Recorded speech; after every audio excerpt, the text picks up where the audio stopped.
سے مدینہ منورہ سے تاشقند، سمرقند، بخارا و قازقستان 5000 میل کے فاصلے پر ہے۔ مدینہ منورہ سے لیبیا 3000 میل کے فاصلے پر ہے۔ مدینہ منورہ سے دمشق اور سسلی اور قبرص، سائپرس جس کو کہتے ہیں، یہ سارے کے سارے علاقے فتح ہو گئے تھے۔ سیدنا عثمان غنی رضی اللہ عنہ وارضاہ کے زمانے میں بحری جنگ بھی ہوئی تھی۔ مسلمانوں کا جنگی بیڑا جو تھا اس نے عیسائیوں کو بحیر میڈیٹرینین سی میں شکست دی تھی، وہاں تک پہنچ گیا۔ تو تمام علاقوں میں قرآن پھیلا۔ یہ حضرت عثمان غنی رضی اللہ عنہ وارضاہ کا بڑا عظیم کارنامہ ہے۔ خلیفہ ثالث، تیسرے خلیفہ عثمان رضی اللہ عنہ وارضاہ، جن کے زمانے میں ازبکستان، تاجکستان، کرغیزستان، یہ سارے کے سارے علاقے، افغانستان اور یہ اس کے تمام جتنے بھی ماوراء النہر کے علاقے ہیں، خراسان و بدخشان، یہ سارے کے سارے علاقے حضرت عثمان کے زمانے میں فتح ہوئے۔ رسول اللہ صلی اللہ علیہ وسلم کے یہ عظیم المرتبہ صحابہ دن کے غازی تھے اور رات کے نمازی تھے۔ دن کے غازی تھے، کفر کے خلاف ہر مارکے میں رسول اللہ کے صحابہ آگے رہتے تھے، اور رات کے نمازی بھی تھے، تہجد گزار بھی تھے۔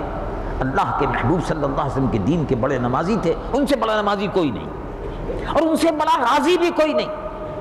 اب صرف نمازیں رہ گئی ہیں، غازی نہیں ہے۔ جب لڑنے کا موقع آتا ہے تو کہتے ہیں کہ ہمارا سیاست سے کوئی تعلق نہیں ہے، کھانے پینے سے تعلق ہے، حلوہ خوری سے تعلق ہے، آرام طلبی سے تعلق ہے، جب لڑنے کا موقع آتا ہے۔ لیکن رسول اللہ حضور پرنور صلی اللہ علیہ وسلم کے صحابہ دن کے غازی تھے۔ بدر کے میدان میں رسول اللہ صلی اللہ علیہ وسلم کے ساتھ ساتھ کافروں کے مقابلے پر سینہ صبر ہوتے تھے، اور جب رات کا وقت ہوتا تھا تو تہجد کی نمازیں پڑھتے تھے۔ یہ اللہ کے محبوب صحابہ کی سنت بھی ہے۔ جہاد بھی سنت ہے اور تہجد بھی سنت ہے، جہاد بھی سنت ہے۔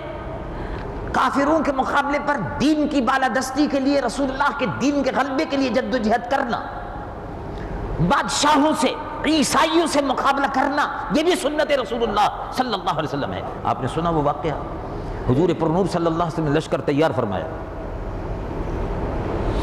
تو کہا بھائی کیا دو گے؟ جس کے پاس جو کچھ بھی ہے لے آؤ۔ واقعہ آپ پڑھتے رہتے ہیں، سنتے رہتے ہیں۔ جس کے پاس جو کچھ بھی ہے مسجد نبوی میں ارشاد فرمایا لے آؤ۔ عمر فاروق بھی لے آئے، ابو بکر صدیق بھی لے آئے، جو جس کے پاس تھا وہ لے آئے۔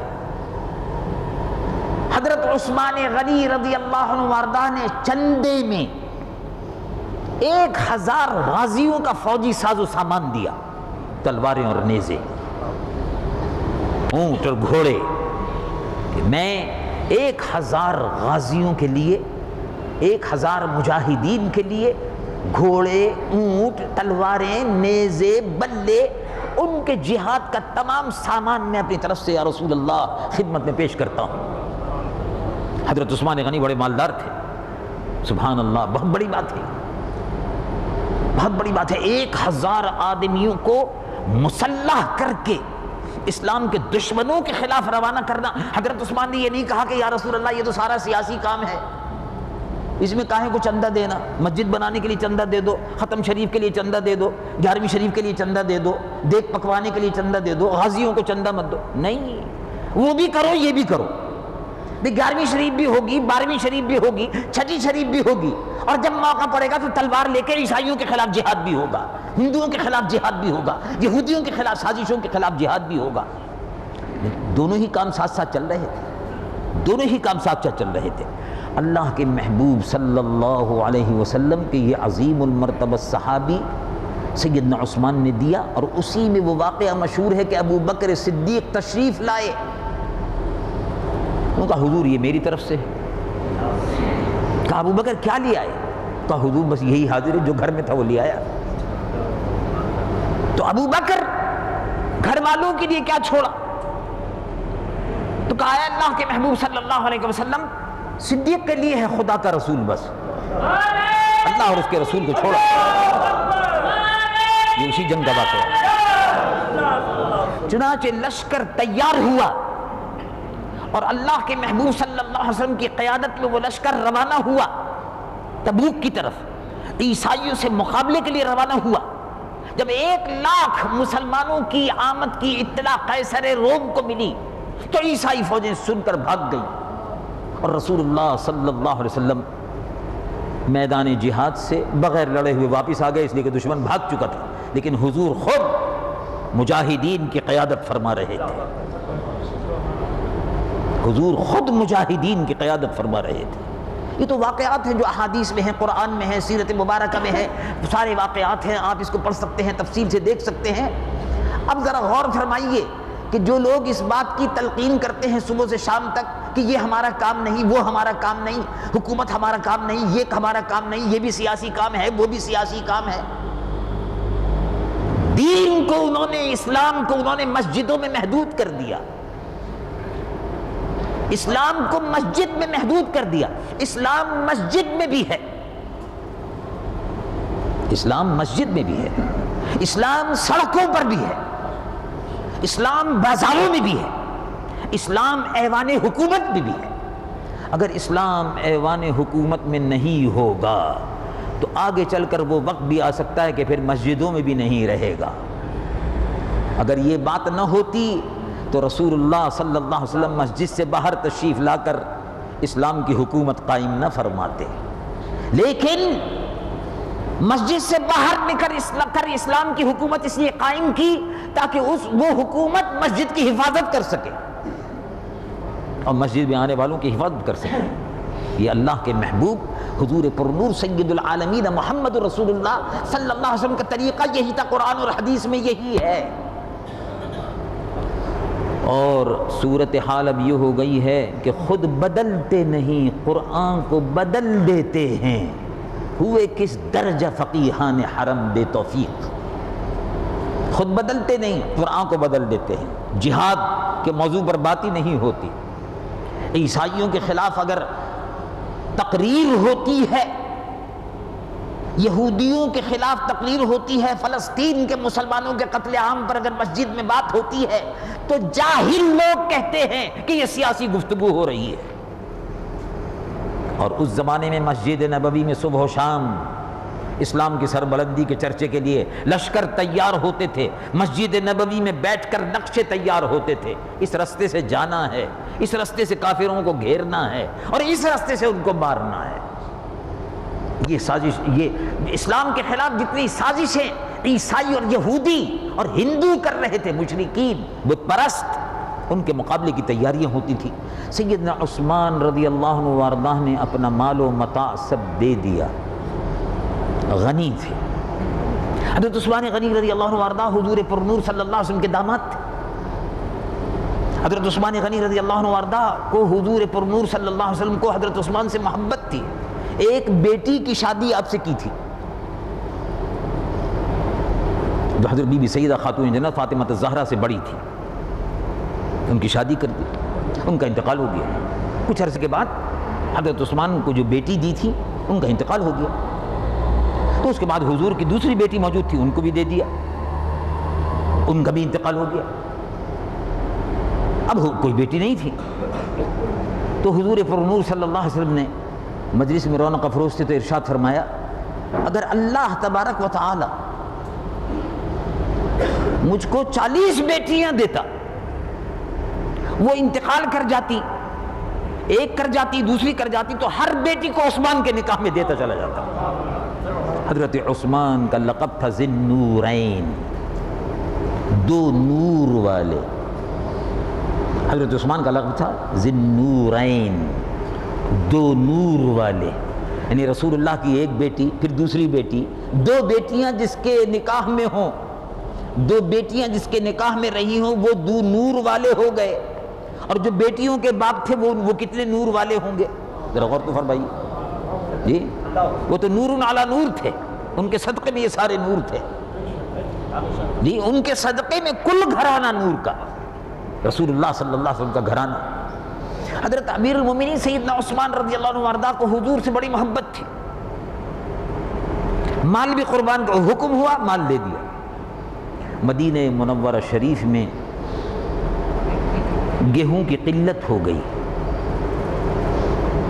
مدینہ منورہ شریف میں گیہوں کی قلت ایسی بہت مہنگا ہو گیا، لوگوں کو بڑی تکلیف، اور خیال یہ تھا کہ اگر تھوڑے دن اگر گیہوں نہیں آیا، شام وغیرہ سے گیہوں آتا تھا، اگر نہیں آیا تو لوگ بھوکے مرنے لگیں گے۔ ایک دن بازار میں یہ اطلاع آئی کہ آج حضرت عثمان غنی رضی اللہ عنہ وارضاہ کا مال دمشق سے آ رہا ہے، تو بڑے بڑے بیپاری، مدینہ منورہ میں یہودی بڑے بیپاری تھے اس زمانے میں، حضرت عثمان غنی رضی اللہ عنہ وارضاہ بھی بڑے بیپاری تھے، عثمان غنی غنی بھی تھے اور سخی بھی تھے۔ حضرت عثمان غنی رضی اللہ عنہ وارضاہ کا قافلہ آنے والا تھا، بیپاری جو تھے بڑے بڑے وہ جمع ہو گئے، کہنے لگے ہمارا قافلہ تو نہیں آ رہا، اس کا حضرت عثمان کا قافلہ آ رہا ہے، اطلاع یہی ہے، چلو ان کے پاس چلتے ان سے ہی گیہوں خرید لیں گے۔ انہوں نے کہا صاحب آپ بولیے، ہم دام دیتے ہیں، آپ کتنے پیسے مانگتے ہیں فی بوری بتائیے صاحب۔ آپ نے بھائی کیا سودا کرنا چاہتے ہیں؟ کہا ان کا بھائی سودا ہو چکا۔ اچھا صاحب کس نے خرید لیا؟ ہم نے سنا ہے بہت سارا سامان۔ کہا وہ 1000 کے قریب غلے سے لدے ہوئے اونٹ شام سے میرے آ رہے ہیں، سودا ہو گیا۔ صاحب ہم بیپاری لوگ ہیں، ہم میں سے تو کسی نے نہیں لیا، غلے کے جتنے بھی بڑے بڑے بیپاری ہیں منڈی کے وہ سب یہاں موجود ہیں، کس نے سودا کیا؟ میں کر لیا، سودا ہو گیا، بتا دیں گے بعد میں، آنے دو، سودا ہو گیا، آپ کو زحمت کرنے کی ضرورت نہیں۔ اچھا تھوڑی دیر ہوئی، قافلے والے آنے شروع ہوئے، قافلے کی آوازیں آنے لگیں، اونٹوں کی گھنٹیاں بجنے لگیں، قافلہ مدینہ منورہ شہر میں داخل ہوا، لوگ خوشی کے مارے پھولے کہ سبحان اللہ، ہم سمجھ رہے تھے 1-2 روز اگر اور گزر گئے تو قحط شروع ہو جائے گا، الحمدللہ گیہوں آ گیا، جو آ گئے، باجرہ آ گیا، کھانے کا سامان آ گیا۔ حضرت عثمان غنی رضی اللہ عنہ کے پاس پھر وہ لوگ آئے کہ صاحب جتنی بھی قیمت ہو آپ ہم سے لے لیجئے، اس لیے کہ بیپاری اس فکر میں رہتا ہے کہ کسی طرح سے اس کے جلدی سے پیسے مل جائیں اور دام بڑھ جائیں، روک لیے جائے اور دام بڑھا دیے جائے، اور احتکار ہے یہ، غلے کو روکنا، روک کر دام بڑھا دینا یہ حرام ہے، احتکار۔ حدیث نبوی شریف میں اس کو احتکار کہتے ہیں، احتکار کرنے والا مجرم ہے اور احتکار حرام ہے، جنت کی خوشبو سے محروم رہے گا، اس لیے کہ وہ لوگوں کو بھوکا مارنا چاہتا ہے۔ اللہ کے محبوب صلی اللہ علیہ وسلم نے حضرت عثمان کی جو تربیت دی تھی وہ دیکھی، غلہ آیا، جب آ کے سب اونٹ بیٹھ گئے، صاحب کچھ پیسے؟ کا کچھ نہیں، سامان سودا ہو چکا ہے، ہو چکا سودا۔ کہا صاحب کوئی منافع وغیرہ کتنے میں سودا ہوا؟ کہا کیا پوچھتے ہو، بہت لمبا سودا ہے، بڑا زبردست سودا ہے، ایسا سودا ہے کہ جس میں ایک کے 700 ملتے ہیں، میں نے اپنے رب سے سودا کر لیا، اور مدینہ منورہ کے غریب اور فقیر اکٹھے ہونے شروع ہوئے۔ امیروں کے پاس تو رہتا ہی ہے غلے کا اسٹاک، اصل تو غریبوں کا مسئلہ تھا، اور ہر حکومت کو غریبوں کی فکر ہوتی ہے، ہمارے یہاں کی طرح سے نہیں ہے، ہر حکومت کو، ہمارے یہاں تو یہ ہے کہ ہر حکومت کو اپنی فکر ہوتی ہے، غریبوں کی فکر نہیں ہوتی۔ ہمارے یہاں کی جو بھی حکومت برسر اقتدار آتی ہے پاکستان میں، اور آج بھی جو حکومت برسر اقتدار ہے، اس کو اس بات کی فکر ہے کہ میں رہوں، کوئی رہے نہ رہے، میں اقتدار میں رہوں، اس کو اپنی فکر ہوتی ہے۔ اور سبحان اللہ، مسلمانوں کے حاکم اور مسلمانوں کے والی ایسے ہوتے تھے، اور مسلمانوں کے حاکم وہ ہوتے تھے کہ جن کو غریبوں کی فکر ہوتی تھی۔ آپ نے فرمایا یہ 1000 اونٹ جن پہ غلہ لدا ہوا ہے، جتنے بھی غریب ہیں سب لوٹ لو، اللہ کی راہ میں یہ سب صدقہ اور خیرات ہو گیا۔ یہ تھے حضرت عثمان غنی رضی اللہ عنہ وارضہ۔ حضور پر نور سید العالمین محمد الرسول اللہ صلی اللہ علیہ وسلم نے صحابہ رضوان اللہ علیہم اجمعین کو حکم فرمایا